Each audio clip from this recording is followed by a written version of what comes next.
Hello friends, कैसे हैं आप। आपका स्वागत है मेरे चैनल में जिसका नाम है अविनाश MEP ऑफिस। और आई होप आप सभी ठीक होंगे और अच्छा कर रहे होंगे। तो आज का हमारा जो टॉपिक है वो है MEP। What is MEP। तो इसके बारे में आज शुरुआत करते हैं और अपना वीडियो शुरू करते हैं।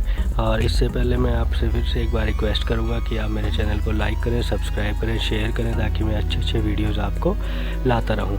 तो शुरू करते हैं आज का topic.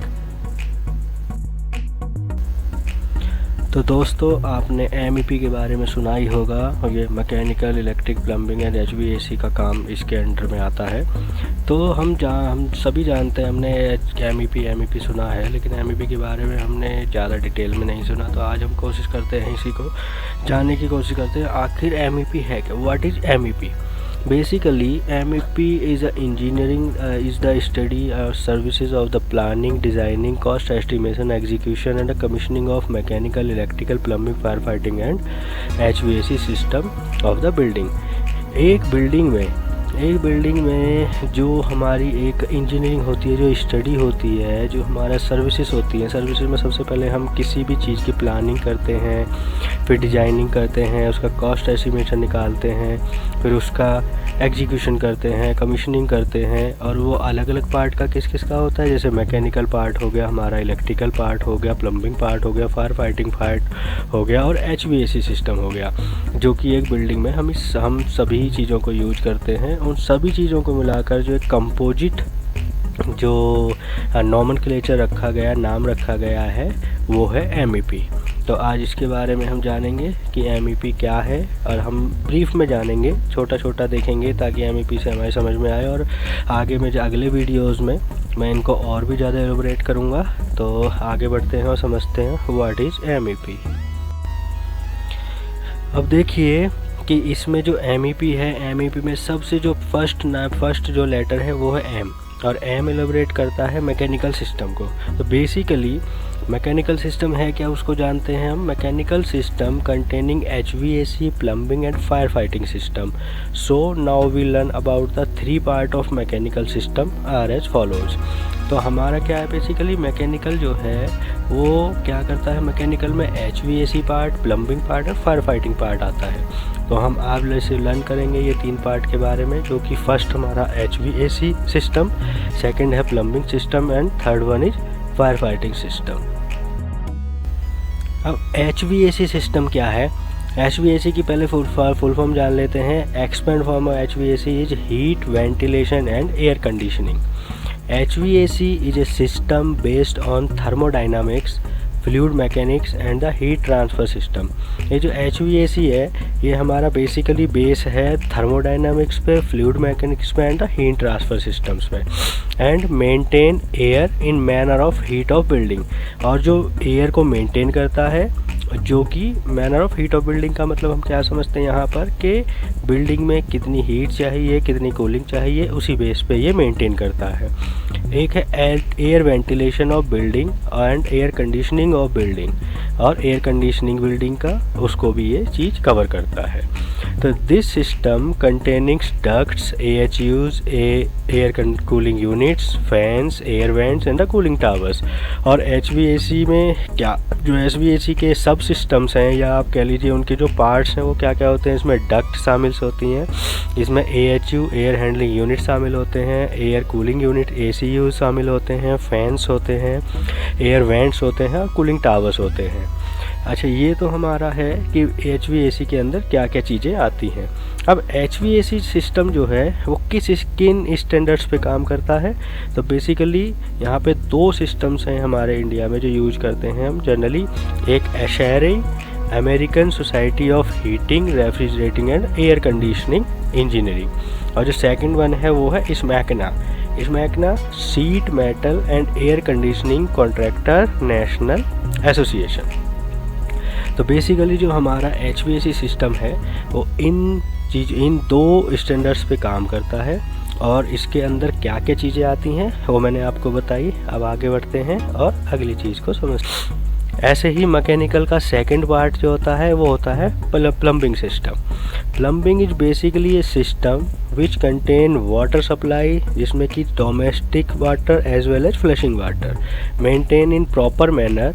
This system containing pumps, pipes, CP fittings, plumbing fixtures, man holes, tanks, valves and the chambers etcetera.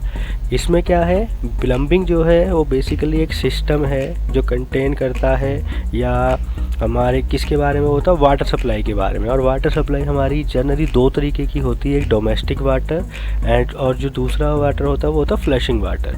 तो इन दोनों की चीज़ों को मेंटेन करने की जो प्रक्रिया है, जो हम सिस्टम कह सकते हैं, उसी को हम प्लम्बिंग कहते हैं। अच्छा, अब प्लम्बिंग में क्या क्या पार्ट्स आते हैं, प्लम्बिंग में क्या क्या चीज़ें यूज होती हैं, क्या उसकी एसेसरीज हैं। तो this system containing pumps, pipes, CP fittings, plumbing fixtures, main holes, tanks, valves and the chambers। तो इसके अंदर जो चीज़ें आती हैं वो ये सब हैं। अच्छा, अब जैसे ये भी हमारा किन स्टैंडर्ड्स पे जो काम करते हैं, तो plumbing system works on standards BS माने British standards and the S में American society of mechanical engineers. तो जो हमारा मैकेनिकल के अंदर प्लम्बिंग पार्ट आता है, वो प्लम्बिंग पार्ट इन दो चीज़ों पे बेस है और इन दो स्टैंडर्ड्स पे काम करता है। अब इसी में मैकेनिकल में तीसरा पार्ट जो आता है वो आता है fire fighting system. A firefighting system is an activity of prevention during a fire spread in residential as well as commercial buildings, home or warehouses, with the use of proper fire safety equipments like pumps, जिसमें कि jockey, hydrant, sprinkler and diesel pumps, extinguishers, hose reel, fire monitors, nozzles, hose pipe, hydrants, valves, sprinkler system etcetera.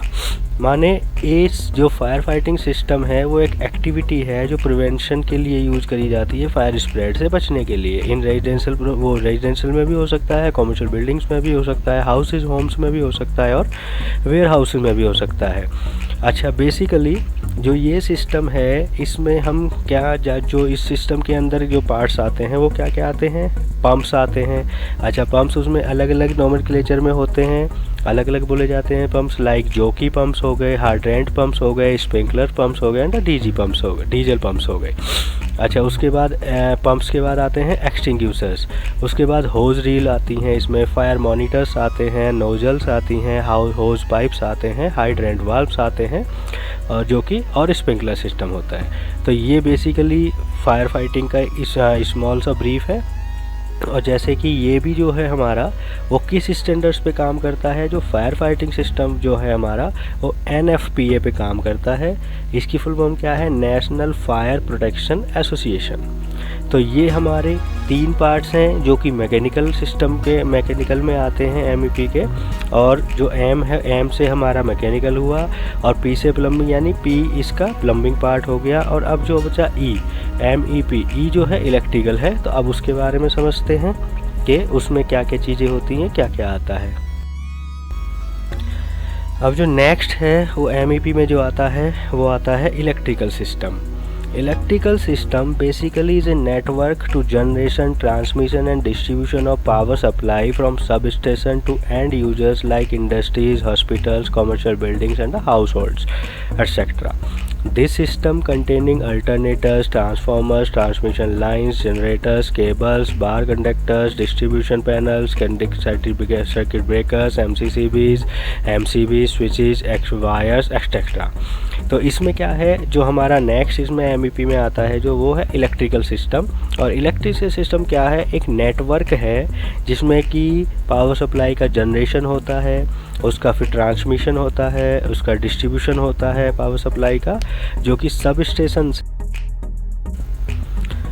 सो दोस्तों, आज हमने जाना MEP के बारे में कि MEP आके डिपार्टमेंट क्या है, कि उसमें क्या क्या चीज़ें आती हैं और कैसे कैसे उसमें काम किया जाता है। तो बेसिकली जो MEP है, जैसे मैंने आपको शुरू में बताया, और मैंने पहले भी एक वीडियो भी डाली हुई है इसके बारे में जिसमें मैंने इलेक्ट्रिकल सिस्टम भी समझाया है और फायर फाइटिंग सिस्टम भी मैंने अच्छे से ब्रीफ किया है। आप चाहें तो मेरा पिछला वीडियोज़ भी देख सकते हैं फायर फाइटिंग को लेके।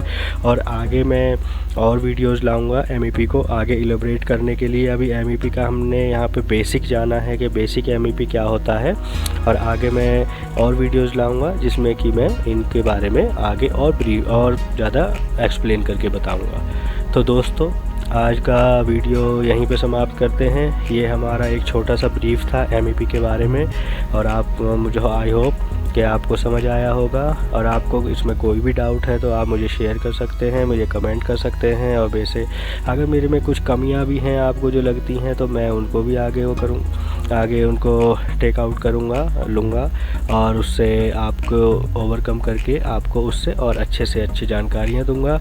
तो आपसे फिर से अनुरोध है कि मेरे चैनल को लाइक करें, सब्सक्राइब है, शेयर करें, ताकि मैं आपको आगे से अच्छे वीडियोस लाता रहूं।